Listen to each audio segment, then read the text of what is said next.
Aujourd'hui, nous allons parler de la Silicon Valley, une banque américaine. Êtes-vous au courant de ce qui est arrivé à cette banque? Oui, non, on va en parler. Et on va aussi voir les effets qu'a eu sur plusieurs entreprises, même les crypto-monnaies comme l'USDC. On va en parler, pourquoi cela a affecté l'USDC et qu'est-ce que nous devons faire. Si vous voulez en savoir plus, continuez, ok? Salut! Ici, c'est la chaîne crypto, monnaie et investissement.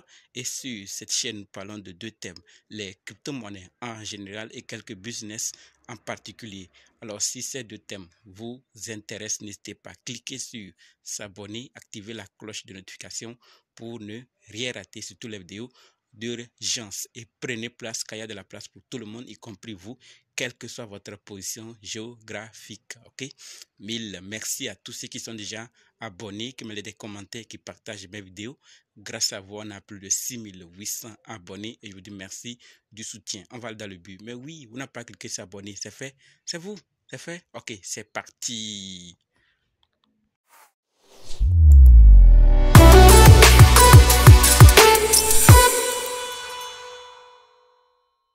Alors, avant d'aller dans les détails, sachez que la formation pour analyser, acheter, vendre et sécuriser vos crypto-monnaies vous-même continue.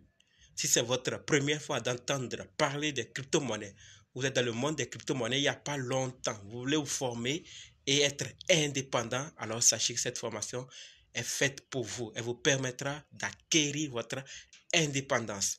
Et également, si vous êtes dans le monde des crypto-monnaies il y a longtemps, mais vous dépendez jusqu'alors d'autres personnes. Vous avez besoin de l'avis d'autres personnes avant de faire quoi que ce soit. Sachez que cette formation est également faite pour vous. Quels que soient les cas, débutants ou anciens, si vous êtes intéressé, préparez juste un budget de 20 000 francs CFA ou 35 $ ou 30 € et dites « Je veux ta formation ». Ok? On va maintenant dans le but de la vidéo. La Silicon Valley Bank est une banque américaine, comme d'autres banques américaines, et c'est une banque comme d'autres banques dans le monde. Partenaire financier des entreprises, de plusieurs fondateurs et des investisseurs. Mais la Silicon Valley Bank particulièrement est partenaire financier de plusieurs entreprises, de plusieurs fondateurs et des investisseurs qui façonnent l'économie de l'innovation. Donc, ils sont plus dans l'innovation, dans la tech et des choses avancées. Cette banque fait partie des grandes banques. D'ailleurs, la dernière fois, on a célébré, on a eu à valoriser cette banque comme l'une des meilleures banques. Mais il n'y a pas quelques jours, elle est tombée en faillite. Et la question qui se pose, pourquoi une si grande banque tombe en faillite? Les raisons ne sont pas tout à fait bien connues et on ne va même pas s'attarder là-dessus. On ne va pas voir pourquoi cela est arrivé, les raisons, non. On va voir depuis qu'elle est tombée en faillite, qu'est-ce qui s'est passé? Qu'est-ce qu'on a pu faire pour sécuriser ceux qui avaient les fonds, pour aider ceux qui ont les fonds, pour aider la banque elle-même ou pour améliorer l'image des entreprises de États-Unis. Donc, c'est de ça qu'il s'agit, de ça qu'on va parler. Donc, on va juste aussi parler quel effet ça a eu sur d'autres entreprises. Vous voyez? Donc, on va voir aussi que ceci est arrivé. On dit partenaire financier de plusieurs entreprises. Donc, il y a des entreprises qui ont commencé en prêtant ou par des fonds de cette banque. Et d'autres ont déjà grandi, mais ont leurs fonds dans ces banques. Et nous voyons que la banque maintenant est en faillite. Ça veut dire que plusieurs entreprises ne seront plus capables de payer leurs employés, ne seront plus capables de satisfaire leurs clients, satisfaire leurs fournisseurs et tous les partenaires de chaque entreprise. Donc, ça serait un peu difficile parce que c'est une entreprise qui a fait démarrer d'autres projets. C'est une banque qui a fait démarrer les projets de plusieurs personnes et ont beaucoup leurs fonds dedans. Donc, ça fait que ça agit sur l'économie américaine et de façon générale sur plusieurs entreprises qui sont hors du pays et liées à cette banque. Et comme je l'ai dit, il y a plusieurs qui ont leurs fonds bloqué dans cette banque qui ne peut pas retirer. Et le cas, par exemple, de Andersen Horowitz ACZ, qui a 2,8 milliards de dollars dans cette banque bloquée. Nous prenons aussi le cas de Paradigm, qui a 1,72 milliards de dollars. Nous prenons aussi Pantera Capital, qui a 560 millions de dollars bloqués dans cette entreprise. Il n'y a pas que ça. L'USDC dont on va parler à la fin, restez, on va en parler. On va voir en quoi ça a affecté et quel effet ça peut avoir. On va parler de l'USDC, de Cirque son fondateur, ce qui s'est passé. Vous voyez, donc il y a plusieurs entreprises qui ont leur fonds. D'ailleurs, quand cet événement, cette faillite a été annoncé, que beaucoup le savaient, ils ont rapidement couru pour faire les retraits et il y a plusieurs qui ont fait des queues comme d'ailleurs ou d'habitude quand les clients sentent qu'il y a un problème avec leur banque. Donc beaucoup ont fait leur queue pour retirer, mais ça a été difficile. Mais dans ce cas, comme je l'ai dit, ce n'est pas seulement aux États-Unis, ce n'est pas seulement dans ces entreprises du pays que ça agit. Ça agit dans d'autres pays également, comme l'Angleterre, où plus de 200 entreprises ne pourront pas payer leurs employés. Donc ce n'est pas aux États-Unis seulement. Donc partout où il y a la banque, il y a une branche de cette banque, les entrepreneurs ou les entreprises qui avaient leurs fonds là-bas vont se voir anéantis, arrêtés pour quelque temps en attendant de trouver la solution. D'ailleurs, depuis que ça a commencé avec l'espoir qu'ils vont revenir, ils vont recommencer le lundi. Et pendant ce temps, on a bloqué, on a mis sous contrôle de la FIDC. Donc la Silicon Valley Bank est sous contrôle de l'Agence américaine de garantie des dépôts, FIDC, donc qui devrait rouvrir hier, d'accord, sous un autre nom, cette banque. Vous voyez, donc c'est la première solution, puisque avec cette mise sous contrôle de la FIDC, les déposants pourront avoir une part, mais la FIDC garantit les dépôts qu'à hauteur de 250 000 $. Vous voyez? Donc, par client et par banque. Donc, ça fait que plusieurs n'auront pas assez. Alors qu'on a parlé de Paradigm, Hassen, de Capital, de Circle, l'USDC, qui ont des milliards de dollars. Donc, ça veut dire que les autres, on ne pourra pas les gérer. Mais il faut trouver une solution.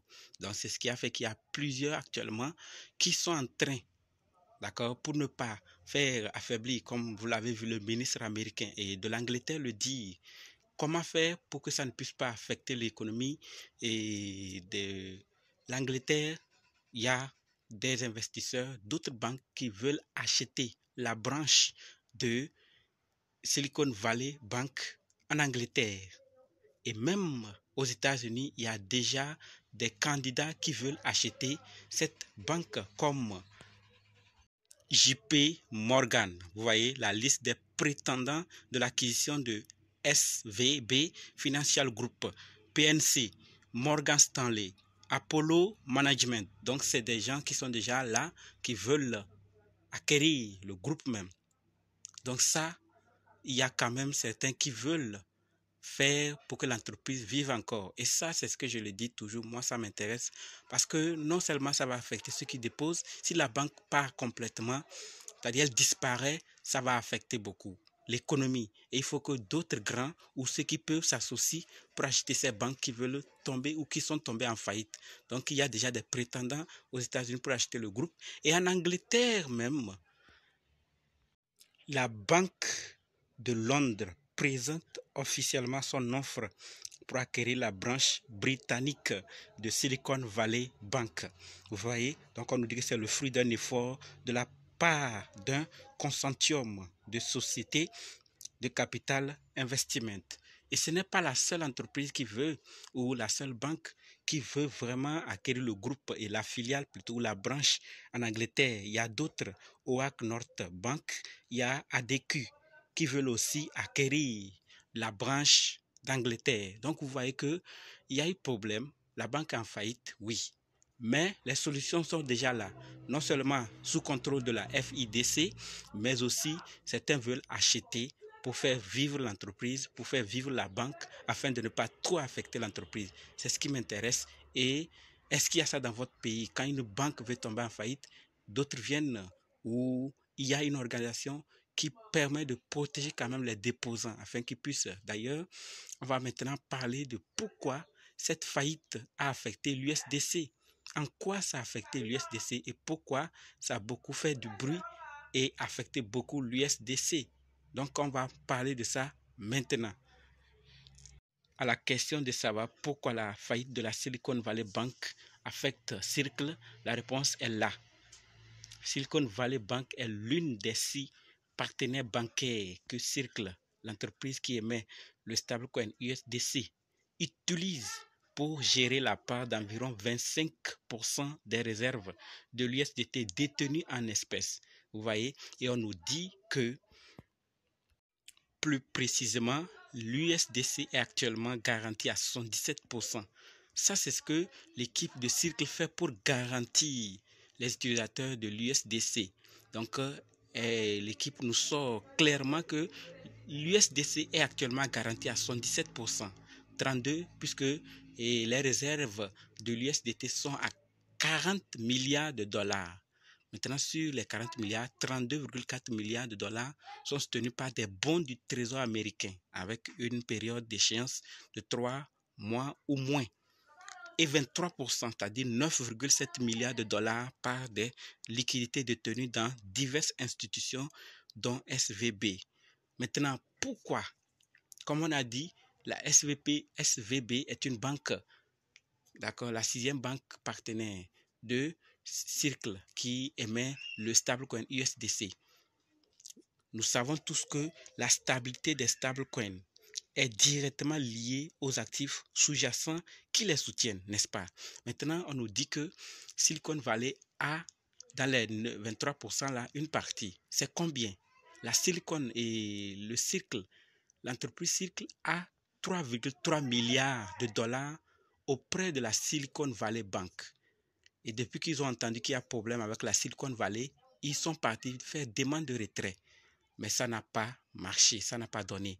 Donc 3,3 milliards de dollars de Silicon Valley sont bloqués, Circle sont bloqués dans la banque Silicon Valley. Voilà comment ça affecte gravement Circle et son stablecoin USDC. Vous voyez, donc c'est ce qui s'est passé, puisqu'il y a sur le 9,7%, 3,3 milliards auprès de la Silicon Valley Bank, 5,4 milliards auprès de la banque BNI, Mellon, et 1 milliard auprès de la banque Costoma Bank. Donc voilà comment les 9,3 et 7 milliards sont répartis entre 3 banques. Voilà pourquoi maintenant l'USDC se voit affecté gravement par la faillite de la Silicon Valley Bank parce qu'elle avait 3,3 milliards dans cette banque et comme cette banque a fait faillite, on ne peut pas retirer. Et comme je l'ai dit, tous les déposants sont mis sous contrôle de la FIDC. Mais la FIDC ne peut garantir que 250 000 dollars par client et par banque. Donc ça fait que la Silicon Valley Circle ne pourra pas recevoir ces 3,3 milliards de dollars. Ce n'est que 250 000 dollars qu'elle peut retirer. Ça vaut combien dans 3 milliards? Vous voyez, ça va affecter. Mais heureusement dans cette affaire, l'équipe de Circle nous garantit, d'accord, ceci. À travers son CEO, d'accord, Jérémy Allaire nous confirme, donc CEO de Circle, déclare que 100% des réserves de l'USDC sont sûres et sécurisées. L'USDC a quasiment repris son ancrage au dollar. Vous voyez, donc il n'y a pas à s'inquiéter par rapport à l'USDC. Donc l'événement qui est en train d'arriver, ça a vraiment affecté. On espère que tout sera, d'ailleurs, pour information en Angleterre, et sans l'oublier, HSBC rachète la branche britannique de la Silicon Valley on va préciser plus. Donc, vous voyez, la branche en Angleterre est déjà achetée. Ça veut dire qu'il y a déjà une solution et on espère que celle du groupe aux États-Unis serait aussi achetée et que tout reviendra en ordre. La FIDC ne pourra pas. C'est lorsqu'ils vont acheter, ils vont voir comment, puisque la FIDC va donner à tous les déposants des preuves, des papiers qui attestent qu'ils ont des fonds dans la Silicon Valley. Même si ça doit prendre beaucoup d'années pour les rembourser, on va les rembourser au fur et à mesure parce qu'ils ont le papier qui garantit qu'ils ont des fonds. Donc, même si Circle ne peut pas retirer ces 3,3 milliards et d'autres entreprises ne peuvent pas retirer immédiatement, avec le temps, ils vont retirer parce qu'ils auront une garantie. D'accord? Quand la banque va reprendre et vraiment récupérer quelque chose, elle pourra payer un peu aux déposants les plus gros. Vous voyez, ceux qui ont beaucoup de fonds dans l'entreprise, dans la banque. Voilà donc ce qui s'est passé avec la banque Silicon Valley et comment elle a affecté Circle énormément. Vous voyez, beaucoup. Nous voyons tous comment le stablecoin a déjà récupéré. Donc, lorsqu'il y avait problème, ça chutait un peu. Vous voyez, ça a déjà récupéré. Donc, tout est 100% sécurisé, comme le CEO le dit. Et on espère qu'avec le temps, et d'ailleurs, ils vont tout faire pour vraiment aider ce stablecoin parce que c'est la 4e crypto-monnaie en termes de transactions et de volume au monde. Donc, on ne doit pas blaguer. Nous savons ce qui est en train d'arriver au BUSD aussi et d'autres entreprises. Donc, il n'y a pas à blaguer. Si l'USDC aussi perdait, on aura aussi à perdre beaucoup. Je vous ai dit, ce n'est pas seulement les entreprises physiques, mais il y a des crypto-monnaies comme l'USDC. Donc, c'est beaucoup à prendre au sérieux. Deuxième stablecoin le plus utilisé. Vous voyez? Donc, c'est beaucoup, c'est énorme. Et d'ailleurs, ceci a conduit à voir les fonds ou bien les réserves de l'USDT sur les échanges centralisés, comme nous l'indique ici. Voilà, donc le solde total d'USDC sur les SEX serait d'environ 7,183 et 89 milliards. Donc 5,7 milliards comme nous le voyons sur Binance, Crypto.com 785 millions, OKS 421 millions, Coinbase 249 millions, Kraken 244 millions. Donc il y a beaucoup de dollars d'USDT sur ces SEX échangeurs centralisés. Alors, qu'est-ce qu'il faut retenir de tout ceci? Comme je l'ai dit, on ne va pas trop faire les détails. On a vu ce qui est en train d'être fait. Ça n'est la preuve que beaucoup de choses sont en train d'avancer parce qu'on se disait que les banques, c'est l'assurance, c'est assuré, mais nous avons vu ce qui est arrivé. Donc, en tant qu'entrepreneur, en tant que personne qui dépose des fonds dans des banques aussi, c'est vrai qu'avec l'arrivée des crypto-monnaies, beaucoup ont diminué, mais pour certaines raisons, il faut, et même pour d'autres entrepreneurs, il faut avoir une banque. Mais depuis l'effondrement ou ce qui est arrivé à cette banque, on comprend aussi qu'il faut diversifier les banques, pas dans une seule banque, dans plusieurs banques si possible, comme aussi dans plusieurs crypto-monnaies si possible, comme aussi dans plusieurs stablecoins si possible, comme aussi dans plusieurs choses si possible. On ne sait jamais, tout peut arriver partout. Rien n'est garanti à 100%, comme dans le monde physique, comme dans le monde numérique, rien n'est à 100%. Et dans les crypto-monnaies, là même, c'est plus sûr, rien n'est à 100%.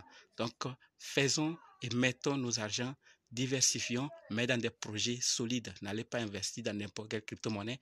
D'ailleurs, c'est le but de la formation. Ceux qui ne sont pas encore formés, ne savent pas comment faire, je vous demande simplement d'aller vous former là où vous voulez. Hein. Vous n'êtes pas obligé de vous former chez moi. Mais si vous voulez vous former, préparez juste un budget de 20 000 francs ou 35 $ ou 30 €. On va ensemble voir quelle crypto-monnaie il faut acheter, quelle période, comment sécuriser, comment analyser vous-même, comment acheter et comment sécuriser. Tout ça, on va en parler dans la formation. Donc, si vous voulez, dites simplement, je veux ta formation. Voilà ce que je voulais partager avec vous, que chacun prenne ses mesures. Banque n'est pas à 100% sécurisée ou garantie. D'accord? On se revoit dans d'autres vidéos. Si vous n'êtes pas encore abonné, abonnez-vous s'il vous plaît. Activez la cloche de notification. Et on se dit merci.